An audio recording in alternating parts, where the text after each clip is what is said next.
एक पहचान बनाई है कि जो मुद्दे हमारे लिए ज़रूरी थे, जो बातें हमारे लिए ज़रूरी थी, उन मुद्दों को चिन्हित किया। जो समाज के लिए ज़रूरी था, समाज की शिक्षा पे बात की, केवल नौकरी की बात नहीं करता, ये समाज को उन्नत और विकसित करने की बात करता है ये संगठन। और ये संगठन उन लोगों का हाथ पकड़ता है जो दबे कुचले होते हैं, जिनका हक मारा जाता है, उनकी उंगली पकड़ के उसकी आवाज़ उठाता है। साथियों, कोई ग्लैमर, कोई तड़क भड़क नहीं है संगठन में। सिर्फ इसी बात ये है, सच्चाई की लड़ाई लड़ता है, तन मन धन से प्रयास करता है। अध्ययन अध्यापन जिस संगठन का मोटो हो तो आप उसको भली बाकी समझ सकते हैं। इसको आत्मसात करने के तभी चल रहे हैं जब हम इकट्ठे होकर कुछ कर लेते हैं।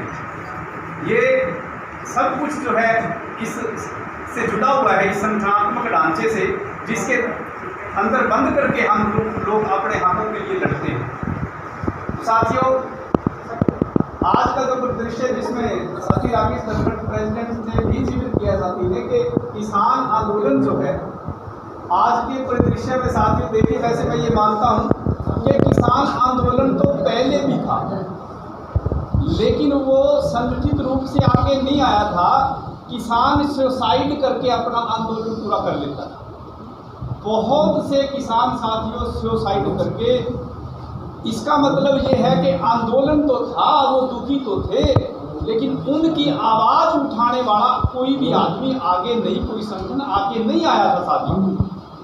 और ये सरकार भी जो कई बार कहती है ना कि ये तो वैसे ही ऐसा नहीं है, ये आंदोलन साथियों शुरू से है। वो पहले सुसाइड करते थे, अब उनको स्टेज मिल गई अपनी बात कहने की, अब वो उस मैदान में मर रहे हैं, वो दिल्ली की जंग में मर रहे हैं, उनका उड़ी मर जाएंगे वहाँ से फांसी लाने की बजाय, लेकिन घर वापस नहीं जाएंगे, हम लड़ेंगे। तो साथियों, ये जो चीज़ है हमें एक शिक्षा देती है, हमें एक इशारा करती है कि आप तो पढ़े लिखे हैं, वो लोग इतने पढ़े लिखे भी नहीं हैं, लेकिन उनके इरादे हमारे से 100 गुना मजबूत। वो आज भी ये कह रहे हैं कि जितना मर्जी लंबा आंदोलन चले हम उसे करेंगे, अपने हक लेकर के जाएंगे। उनकी एक बड़ी आशा है और हम ये मानते हैं कि आज तक वो जो डट रहे हैं यही उनकी जीत है। डटना ही सबसे बड़ी जीत है। अगली बात तो फिर देखा जाएगा जो भी होगा। अंग्रेजों से भी किसान ने साथियों आंदोलन चलाया था। इसी तरह 3 काले कानून अंग्रेज लेकर के आए थे। पगड़ी संभाल जट्टा के नाम से आंदोलन चला था 1907 के लगभग, शायद मुझे पक्की डेट याद नहीं। और पंजाब के किसानों ने ही उस आंदोलन को अगुवाई दी थी। ये जो लोग सरकारें कहते हैं तो सरदारों का आंदोलन है, फिर कभी कहते हैं तो जाटों का आंदोलन है, फिर कभी कहते हैं तो बकाए हुए लोग हैं। तो साथियों, ऐसा नहीं है। उस समय भी लीडरशिप सिख लोगों ने दी थी किसान के नाते, अब कोई शक नहीं है। और वो आंदोलन जीते थे। काले कानून उन अंग्रेजों को वापस लेने पड़े थे। इसलिए वो किसान ये सोच रहे हैं कि जब अंग्रेजों से हमने काले कानून वापस करवा लिए थे तो ये तो सौदा ही कुछ नहीं है, ये तो अपने देश के हम इनसे जूझते हैं, इनकी बारीकियों को जानते हैं, इनकी कमियों को जानते हैं, इनकी जड़ को भी जानते हैं, कहाँ से फटेगी वो भी जानते हैं। तो साथियों, लंबा जिक्र ना करूं किसान आंदोलन से, बस एक शिक्षा हमें मिलती है कि भाई साथियों देखिए, हम यहाँ जो बड़े अच्छे तरीके से रह रहे हैं, शहरों में यहाँ बैठे हैं, सोच रहे हैं, ये बड़ा ज़रूरी है। मतलब हमारा भी उसी तरह से हमारे हक जैसे उनकी ज़मीन छीनी जा रही है ना, हमारी भी ज़मीन छीनी जा रही है अध्यापकों, शिक्षकों। आज साढ़े तीन साल के बाद हम इकट्ठे दोबारा से एक आंदोलन, हमारे स्टेट में लगातार आंदोलन है, इसमें कोई शक नहीं है कर्मचारियों का, लेकिन हमारा शिक्षकों का विशेष आंदोलन जो होना चाहिए था वो नहीं है। सरकार इसीलिए हमें कई ऐसी ड्यूटियां लगा जाती है कि जिसके अंदर हम चले भी जाते हैं। कई बार पता नहीं क्या लालच रहता हमें। हम सरकार इस आंदोलन की एवज में खास करके हमारे जो स्कूल है ना साथियों, इनको तो ये, और शिक्षकों को, हमारे अध्यापकों को अपनी कार्रवाई उसने जारी रखे हुए है। वो किसान आंदोलन की एवज में ये चाहते हैं कि जब इतना बड़ा आंदोलन हम नहीं सुन रहे, इतने बड़े आंदोलन की आवाज़ हम नहीं सुनते, कि यहाँ का जो शिक्षक है, यहाँ का जो कर्मचारी है, उसको ये जता दो कि देख इतना बड़ा आंदोलन, उससे भी हम डरे, तुम तो कहाँ की किस खेत की मूड़ी हो। तो साथियों ये एक चैलेंज है आज की डेट में। किसान आंदोलन को जीतने में तो समय लगेगा, इसमें कोई शक नहीं है, लेकिन हमारा तब तक कुछ नहीं छोड़ने के लिए सीबीएसई को दे देना स्कूल, नई एजुकेशन पॉलिसी में निचली 2 क्लासें उड़ा देना और ऊपर सीबीएसई में ले जाना। 12वीं के स्कूल भी साइंस स्ट्रीम खत्म कर दी, बहुत से स्कूल बंद कर रहे हैं। 1057 1057 स्कूल बंद कर रहे हैं। हमने ज्ञापन भेजे साथियों, हर ब्लॉक से आप लोग भी शामिल थे, सरकार को ज्ञापन भेजे, कोई आवाज़ नहीं। खैर शिक्षा मंत्री जी ने बात की है और शिक्षा मंत्री जी को ये सारी बात कह के आया है संगठन कि हम स्कूल बंद नहीं होने देंगे, आप बंद कर भी क्यों रहे हो, सारी बात समझा के आए। उन्होंने जो वो आंकड़े व्यापारियों वाले दिए ना कि 1 बच्चा 2 बच्चे, उन सारी बातों का संगठन जवाब दे के आया है कि ये तुम्हें सरकार जो है, सरकार का काम स्कूल खोलना है, बंद करना नहीं है। आपने स्कूल तो बंद कर दिए, खोलने भी नहीं। अब खोलने कहाँ थे? हम पिछली मीटिंग में शिक्षा मंत्री जी, उस मीटिंग में मैं भी शामिल था, ये कह के आए थे कि आसपास जो कॉलोनियाँ बस गई शहरों में, वहाँ पर बहुत से लोग आके बस गए, वहाँ स्कूलों की जरूरत है, स्कूल खोल लो। हमने याद करवाया कि एक भी स्कूल खोले आपने बंद कर दिए, इसलिए बंद बाद में होंगे, पहले खुले तो हम मान जाते हैं कि आपकी ईमानदारी है कि आप वास्तव में स्कूल खोलना चाहते हो, और बंद करने के 100 बहाने हैं। और साथियों इसी तरह से शिक्षकों को नौकरी से निकालने का एक नया ट्रेंड चला दिया इस सरकार ने, पहले पीटीआई और फिर ड्राई। और भाई अब और भी एक बहाना सा ढूंढ लिया है, उन्होंने कोर्ट केस कराया है कि जो हमारे साथी कुछ एक्सपीरियंस होल्डर थे, एक्सपीरियंस के आधार पे लगे थे, पीजीटी लगे थे, उनको बीएड और एचटेट की कंडीशन के नियम कानून हैं। वैसे तो नियम उसमें कुछ हक में भी हैं उन साथियों के, लेकिन ये हक वाली बात नहीं करते, ये सारे ना बांटे थे, कह रहे हैं कि भाई ये सारे के सारे अब ये एक्सपीरियंस पे लगे थे, एचटेट पास नहीं हुआ, 4000 के लगभग कैंडिडेट हैं साथियों, उनके इन्होंने तलवार लटका दी फ्यूचर पर। और ये इतना उस केस के माध्यम से, कोर्ट के माध्यम से इन्हें भी न्यू कहने वास्ता खड़े हो जाएंगे कि देखो जी हम क्या करें, कोर्ट केस है। इससे पहले जो टाइम वो भी कोर्ट केस का बहाना। इसके अलावा भी बहुत से सिलेक्शन जो हुई है हरियाणा, कोर्ट केस लंबित हैं साथियों, कोई सिलेक्शन ऐसी नहीं जिस पे केस ना होता हो। हाई कोर्ट हमारी दूर नहीं है, लोग खुद से केस डाल देते हैं। और ये सरकारें उन सारे केसों को एक एक करके अध्यापकों का बांटा कर दिया है ना कि बस ये काट दो, फिर ये काट दो, फिर ये काट दो।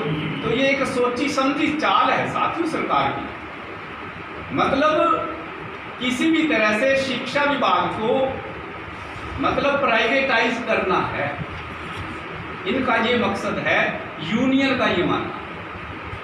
और इतना बड़ा जो चैलेंज आया, इतनी स्पीडली जो ये प्राइवेटाइज कर रहे हैं साथियों, उसको हमने उसके लिए लड़ना है, हमने अपने स्कूलों को बचाना है, हमने अपने रोजगार को बचाना है। ये चैलेंज सरकार का हम स्वीकार करते हैं। हरियाणा विद्यालय अध्यापक संघ के रूप में हरियाणा विद्यालय अध्यापक संघ इस चैलेंज को स्वीकार करता है कि यदि आप इन स्कूलों को बंद करेंगे तो हम आंदोलन करेंगे, जो हमारा जनतांत्रिक तरीका, हम बंद नहीं होने देंगे। तरीके बहुत से हैं। अब ये जीओपीओ वाले जो थे पंजाब के अंदर, तो इनके सारे खंबे से सारे पार्ट मुड़ दिए, तो फिर ये जो से गाँवों के स्कूल बंद करेंगे, हम उन गाँव में भी तो जा सकते हैं। उन गाँव वाले भी तो कैसे हैं कि बंद हो जगह पर खुलता को नहीं।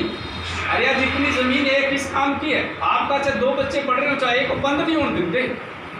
चाहे बच्चे प्राइवेट स्कूलों में जरूर डाल रखे हैं, प्राइवेट में भी आज क्या हो रहा है कोरोना के टाइम पर, सारे एक जैसे हैं।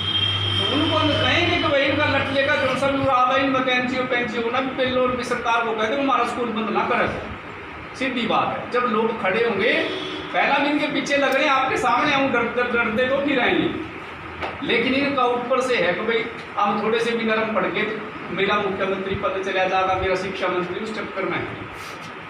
तो साथियों हमारा कोई पद का लालच नहीं है, हमें तो इस रोजगार का लालच है जिसमें हम हैं और जिसमें आने वाली पीढ़ी आएगी उनको भी दे के जाना है। जिन बुजुर्गों ने विरासत में, हमारे एंसेस्टर्स ने लड़ाई लड़के आंदोलन करके भाई इन स्कूलों को बचाया, पद बनाए, सृजित किए, उन पदों पे हम लगे, आज नौकरियां कर रहे हैं। कल हम क्या देके जाएंगे? खालिस्तान? बिल्कुल स्कूल कोई भी नहीं होगा हमारे बच्चों के लिए जो यहाँ रोजगार कर सकें। वो भी हमारी एक ड्यूटी बनती है। और वो यूँ नहीं है कि हम नौकरी में तो निकल के लड़ेंगे, या हम लड़ेंगे तो हम मतलब नौकरी चली जाएगी, ऐसा नहीं है। हम अपने आंदोलन को इस नौकरी में रहते हुए जो हमारे तरीके हैं यूनियन के, उस तरीके से लड़ेंगे। इसलिए साथियों, ये पूरे स्टेट में ये कार्रवाइयाँ चल रही हैं, हर ब्लॉक बॉडी बन रही है। फिर डिस्ट्रिक्ट की अधिसूचना जारी हो चुकी है, कल पूरे डिस्ट्रिक्ट की डेट आ चुकी है। हमारा 28 का है यमुनानगर का, इसी स्कूल में होगा, इस हाल में चुनाव होगा, डिस्ट्रिक्ट के साथी करेंगे और जो भी पदाधिकारी बनेंगे वो आगे के लिए लड़ेंगे। आज ब्लॉक जगाधरी का है। तो साथियों, आपने मेरी बात सुनी।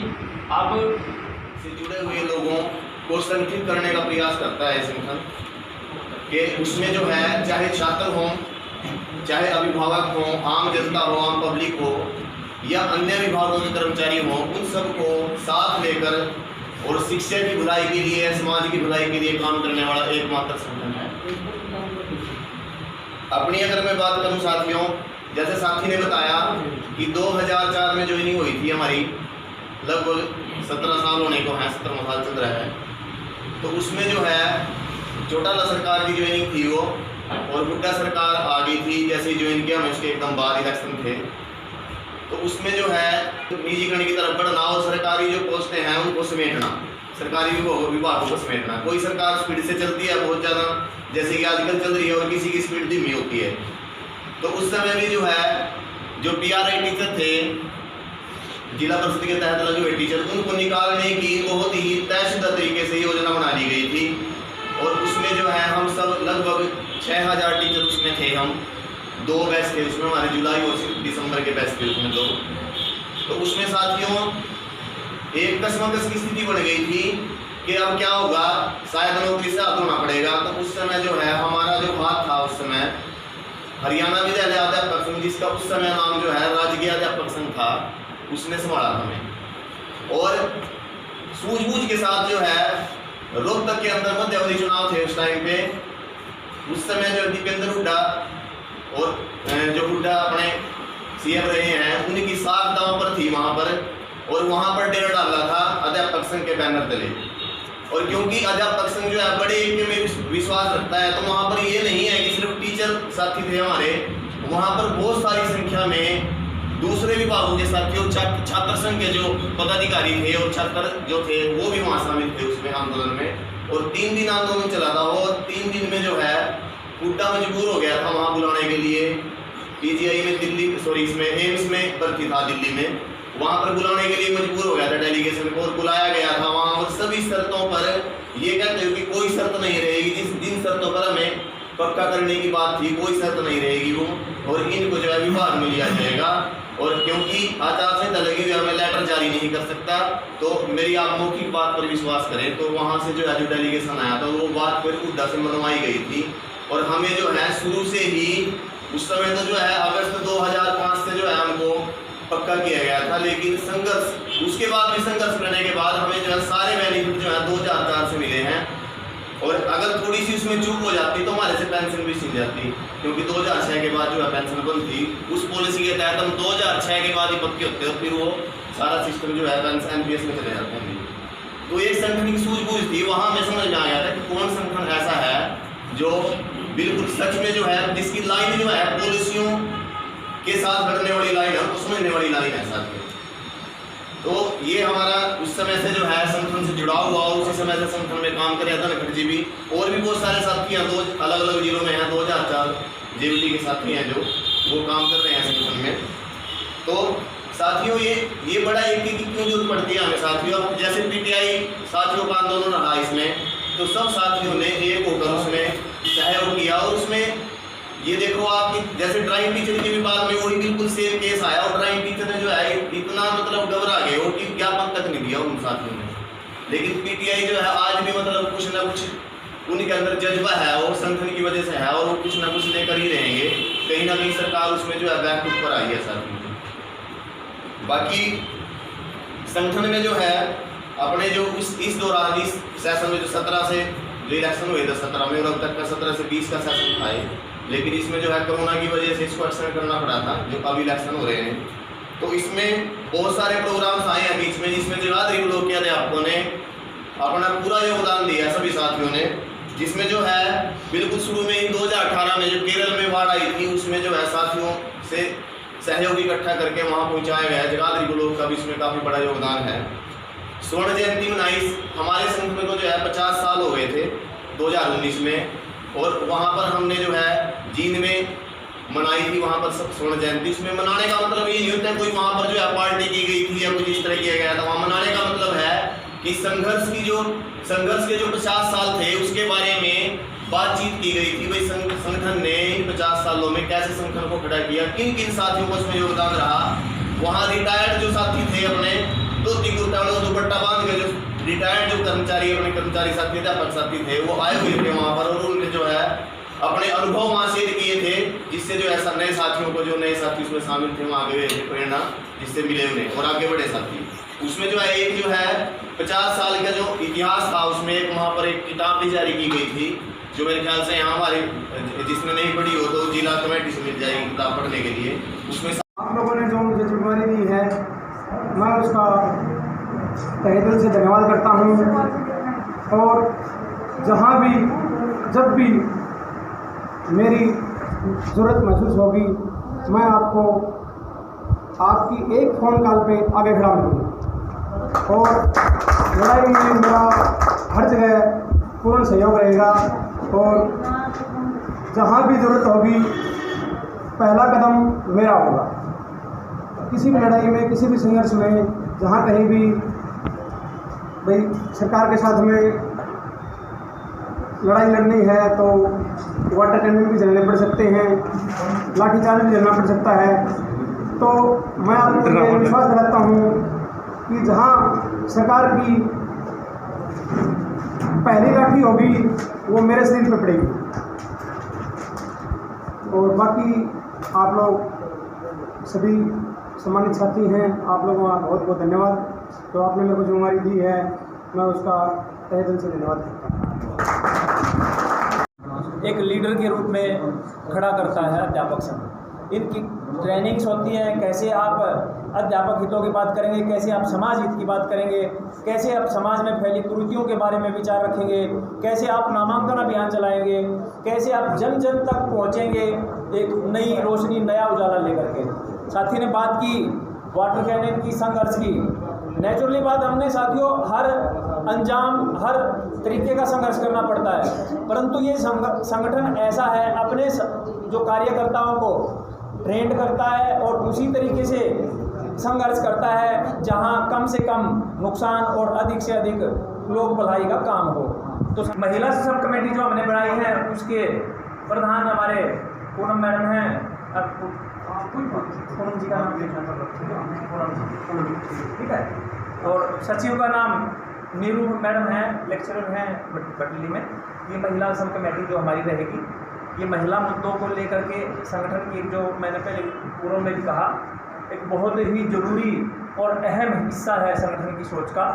तो ये समिति का नाम हम अपने हमारे पास सबके नंबर हैं और उनको एक ग्रुप के माध्यम से उसको, जैसे हमने 6 के 6 ब्लॉक में ये समिति गठन करनी है। एक ब्लॉक हमारा सरस्वती नगर रहता है इस कड़ी में, बाकी 5 ब्लॉक में हमारी ये महिला समिति का हमने गठन किया है। और क्योंकि साथियों हर क्षेत्र में चुनौतियां हैं, तो चुनौतियां महिला क्षेत्र में, महिला कर्मचारियों के साथ, शिक्षकों के साथ जो चुनौतियां आती हैं, संगठन उसको कैसे कदमताल करते हुए उनका समाधान की ओर लेकर जाएगा, ताकि हमारे महिला शिक्षक भी उस जो ये आंदोलन की पृष्ठभूमि है या समाज में जो उनकी भूमिका है उसको और बेहतर तरीके से निभा सकें।